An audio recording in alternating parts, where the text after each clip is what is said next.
ओम शांति। 9 नवंबर 2020 की प्रातः मुरली बाप दादा की साकार महावाक्य है। बाबा बोले, मीठे बच्चे, तुम्हारा यह टाइम बहुत बहुत वैल्यूएबल है, इसलिए इसे व्यर्थ मत गवाओ। पात्र को देखकर ज्ञान दान करो। प्रश्न है, गुणों की धारणा भी होती जाए और चलन भी सुधरती रहे, उसकी सहज विधि क्या है? उत्तर में बाबा ने कहा, जो बाबा ने समझाया है वो दूसरों को समझाओ। ज्ञान धन का दान करो तो गुणों की धारणा भी सहज होती जाएगी, चलन भी सुधरती रहेगी। जिनकी बुद्धि में यह नॉलेज नहीं रहती है, ज्ञान धन का दान नहीं करते, वो है मनहूस, वो मुफ्त अपने को घाटा डालते हैं। गीत है, बचपन के दिन भुला न देना। ओम शांति।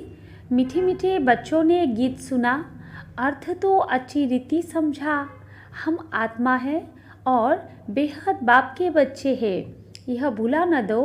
अभी अभी बाप की याद में हर्षित होते हैं, अभी अभी फिर याद भूल जाने से गम में पड़ जाते हैं।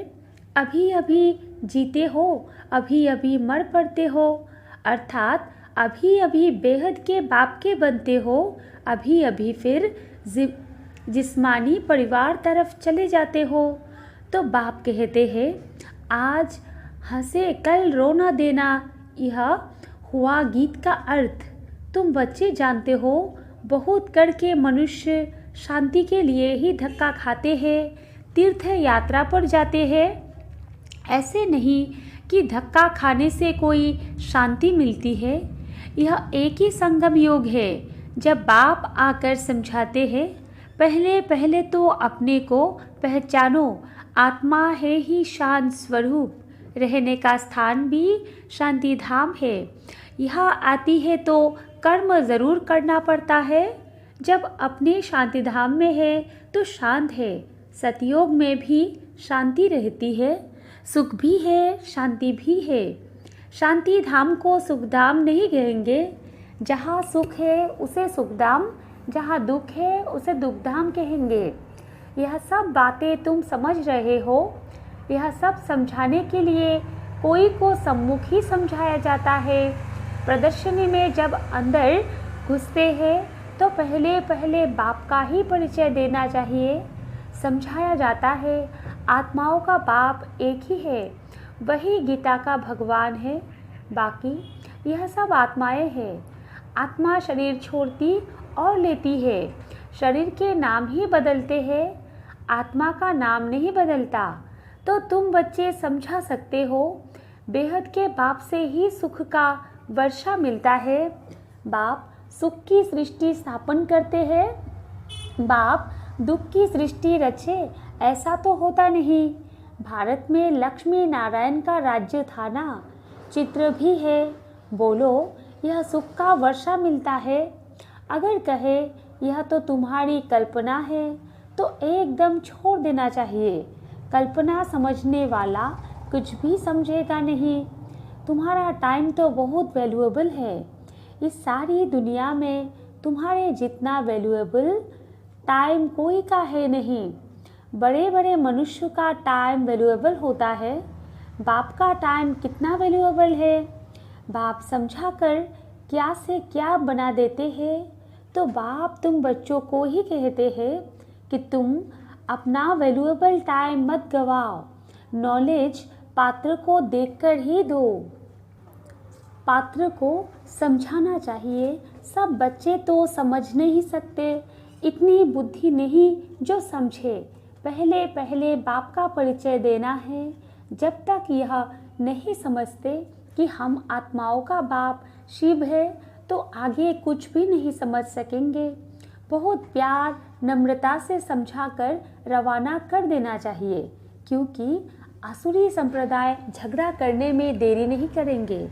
गवर्नमेंट स्टूडेंट की कितनी महिमा करती है, उन्हों के लिए कितने प्रबंध रखती है। कॉलेज के स्टूडेंट ही पहले पहले पत्थर मारना शुरू करते हैं। जोश होता है ना। बूढ़े या माताएं तो पत्थर इतना ज़ोर से लगा न सके। अक्सर करके स्टूडेंट्स का ही शोर होता है, उन्हों को ही लड़ाई के लिए तैयार करते हैं। अब बाप आत्माओं को समझाते हैं, तुम उल्टे बन गए हो, अपने को आत्मा के बदले शरीर समझ लेते हो। अब बाप तुमको सीधा कर रहे हैं, कितना रात दिन का फर्क हो जाता है। सीधा होने से तुम विश्व के मालिक बन जाते हो। अभी तुम समझते हो हम आधा कल्प उल्टे थे, अब बाप आधा कल्प के लिए सुलटा बनाते हैं। अल्लाह के बच्चे हो जाते हो तो विश्व की बादशाही का वर्षा मिलता है। रावण उल्टा कर देते हैं तो कला काया चट हो जाती, फिर गिरते ही रहते।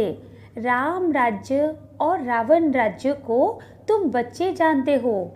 तुमको बाप की याद में रहना है, भल शरीर निर्वाह अर्थ कर्म भी करना है। फिर भी समय तो बहुत मिलता है, कोई जिज्ञासु आदि नहीं है, काम नहीं है तो बाप की याद में बैठ जाना चाहिए। वो तो है अल्प काल के लिए कमाए और तुम्हारी यह है सदा काल के लिए कमाए। इसमें अटेंशन जास्ती देना पड़ता है।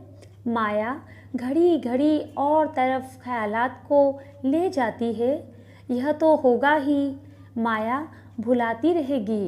इस पर एक नाटक भी दिखाते हैं। प्रभु ऐसे कहते, माया ऐसे कहती। बाप बच्चों को समझाते हैं, मामेकम याद करो। इसमें ही विघ्न पड़ते हैं और कोई बात में इतने विघ्न नहीं पड़ते। पवित्रता पर कितनी मार खाते हैं। भागवत आदि में इस समय का ही गायन है। पूतनाए सुपर्णखाए भी है। यह सब इस समय की बातें हैं, जबकि बाप आकर पवित्र बनाते हैं। उत्सव आदि भी जो मनाते हैं, जो पास्ट हो गया है उसका फिर त्योहार मनाते हैं। पास्ट की महिमा करते आते हैं, राम राज्य की महिमा गाते हैं, क्योंकि पास्ट हो गया है। जैसे क्राइस्ट आदि आए, धर्म स्थापन करके गए, तिथि तारीख भी लिख देते हैं, फिर उनका बर्थडे मनाते आते हैं। भक्ति मार्ग में भी यह धंधा आधा कल्प चलता है। सतयुग में यह होता नहीं, यह दुनिया ही ख़त्म हो जानी है।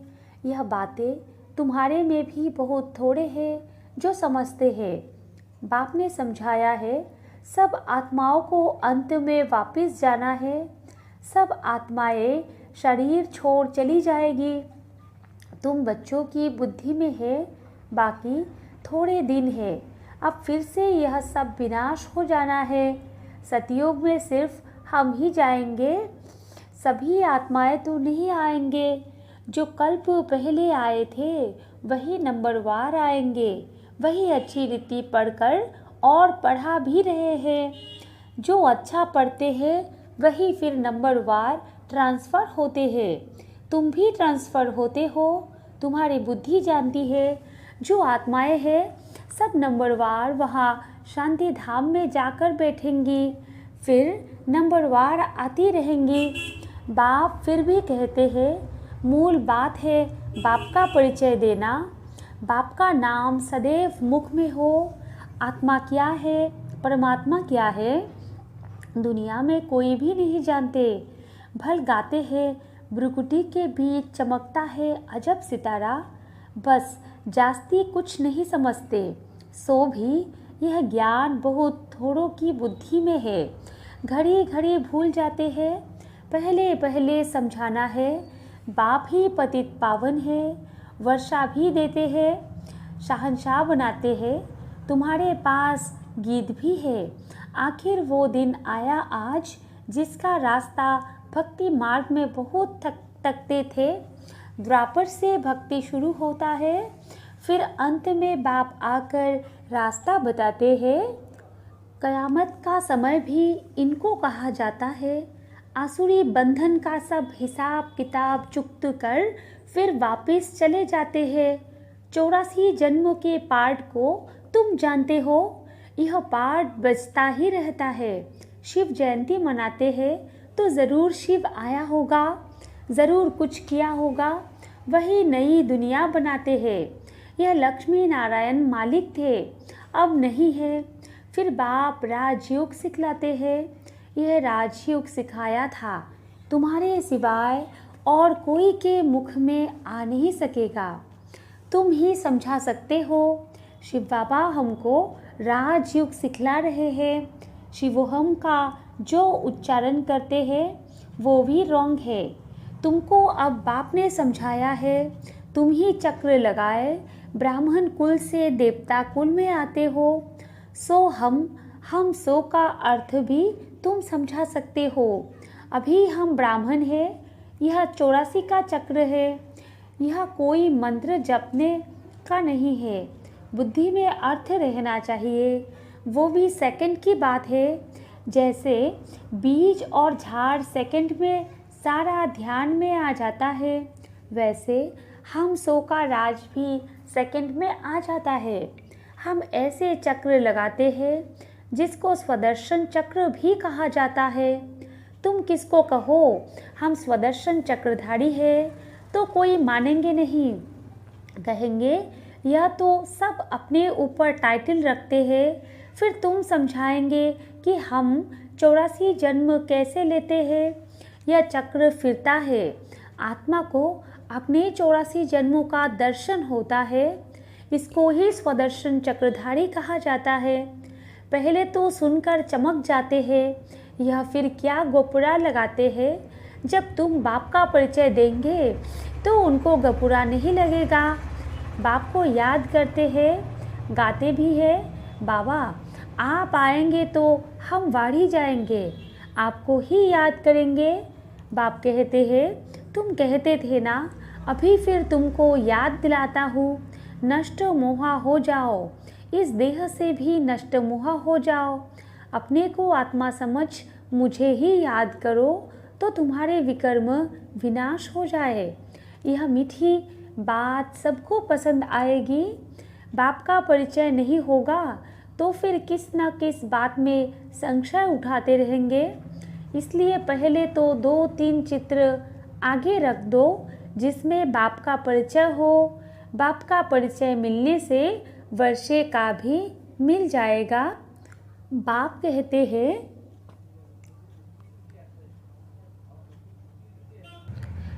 कहते हैं, मैं तुमको राजाओं का राजा बनाता हूँ, यह चित्र बनाओ।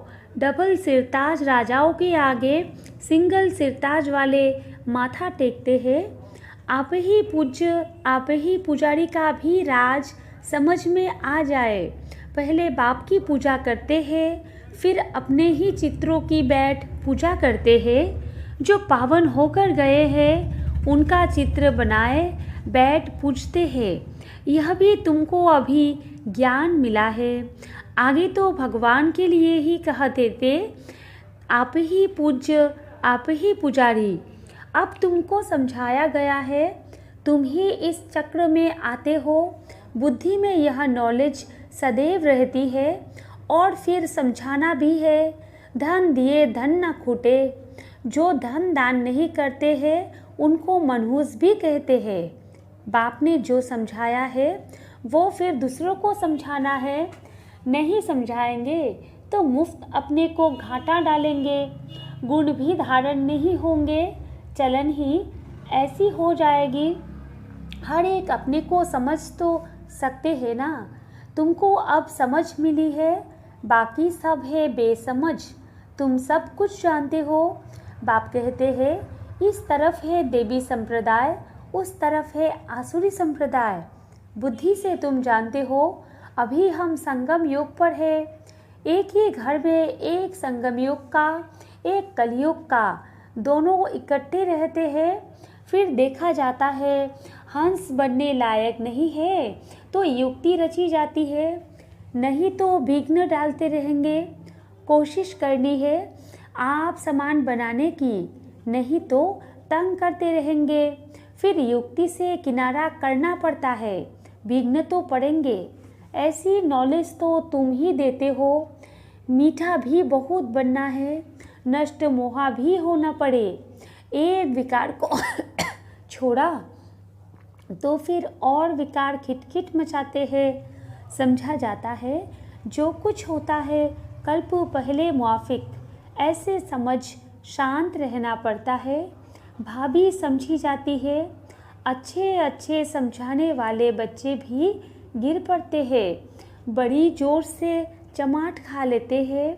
फिर कहा जाता है कल्प पहले भी चमाट खाई होगी। हर एक अपने अंदर में समझ सकते हैं। लिखते भी है, बाबा हम क्रोध में आ गए, फलाने को मारा, यह भूल हुई। बाप समझाते हैं जितना हो सके कंट्रोल करो। कैसे कैसे मनुष्य है, अबलाओं पर कितने अत्याचार करते हैं। पुरुष बलवान होते हैं, स्त्री अबला होती है। बाप फिर तुमको यह गुप्त लड़ाई सिखलाते हैं जिससे तुम रावण पर जीत पाते हो।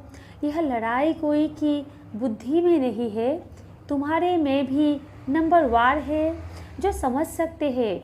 यह है बिल्कुल नई बात तुम पढ़ रहे हो सुखधाम के लिए।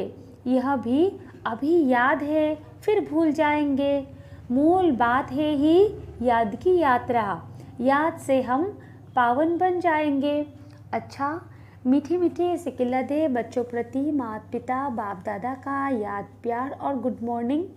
रूहानी बाप की रूहानी बच्चों को नमस्ते, और हम रूहानी बच्चों की रूहानी माता पिता बाप दादा को भी याद प्यार गुड मॉर्निंग और नमस्ते नमस्ते नमस्ते। धारणा के लिए मुख्य सार 1 नंबर पॉइंट है, कुछ भी होता है तो भाभी समझ शांत रहना है, क्रोध नहीं करना है, जितना हो सके अपने आप को कंट्रोल करना है, युक्ति रच आप समान बनाने की कोशिश करनी है। 2 नंबर पॉइंट है, बहुत प्यार और नम्रता से सबको बाप का परिचय देना है। सबको यही मीठी मीठी बात सुनाओ कि बाप कहते हैं अपने को आत्मा समझ मुझे याद करो, इस देह से नष्ट मुहा हो जाओ। वरदान है, नम्रता रूपी कवच द्वारा व्यर्थ के रावण को जलाने वाले सच्चे स्नेही सहयोगी भव। कोई कितना भी आपके संगठन में कमी ढूंढने की कोशिश करे, लेकिन ज़रा भी संस्कार स्वभाव का टक्कर दिखाई न दे। अगर कोई गाली भी दे, इंसल्ट भी करे, आप सैंड बन जाओ। अगर कोई रॉन्ग भी करता तो आप राइट रहो। कोई टक्कर लेता है तो आप भी उसे स्नेह का पानी दो।